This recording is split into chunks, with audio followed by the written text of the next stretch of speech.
राधे राधे। चलिए आज भगवान विष्णु के 10 अवतारों में से एक मत्स्य अवतार के बारे में एक कथा सुनते हैं। बहुत प्राचीन समय की बात है। पृथ्वी पर धर्म और सत्य का बोलबाला था। उस समय राजा मनु नामक एक महान धर्मपरायण और दयालु राजा राज्य करते थे। वे प्रतिदिन प्रजा की भलाई के साथ साथ ईश्वर की उपासना भी करते थे। एक दिन राजा मनु नदी के किनारे स्नान कर रहे थे। उन्होंने जल में अर्घ देने के लिए जैसे ही अपने हाथ जोड़े, तभी उनकी हथेली में एक नन्ही सी मछली आ गिरी। मछली बहुत छोटी थी, लेकिन उसकी आंखों में अजीब सी चमक थी। तभी राजा मनु ने सुना, राजन, मुझे वापस नदी में मत डालिए, बड़ी मछलियां मुझे खा जाएंगी। राजा मनु चकित रह गए। एक मछली बोल रही थी। दयालु राजा ने उसे अपने कमंडल में रख लिया। अगले ही दिन वह मछली कमंडल के लिए बहुत बड़ी हो गई।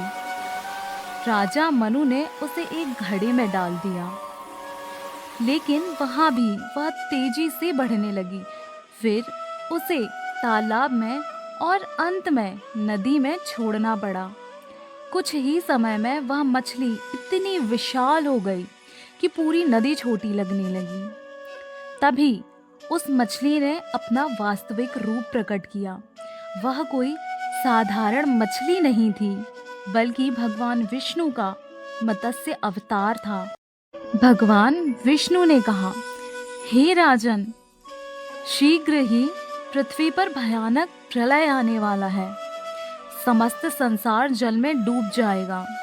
तुम एक विशाल नाव बनाओ और उसमें सभी प्राणियों के जोड़े, औषधि, बीज और चारों वेदों को सुरक्षित रखो। जब प्रलय आए, मैं तुम्हारी रक्षा करूंगा। राजा मनु ने भगवान की आज्ञा का पालन किया। कुछ समय बाद आकाश में काले बादल छा गए। मूसलाधार वर्षा होने लगी और चारों ओर से जल ही जल फैल गया। तभी राजा मनु अपनी नाव लेकर तैयार हो गए। उसी समय समुद्र से वह विशाल मछली प्रकट हुई, जिसके सींग पर राजा मनु ने नाव को बांध दिया। भगवान मत्स्य अवतार उस नाव को खींचते हुए सुरक्षित स्थान पर ले गए। चारों ओर भयानक लहरें उठ रही थीं, लेकिन नाव स्थिर थी। इस दौरान भगवान विष्णु राजा मनु को जीवन, धर्म और सृष्टि के रहस्यों का ज्ञान देते रहे।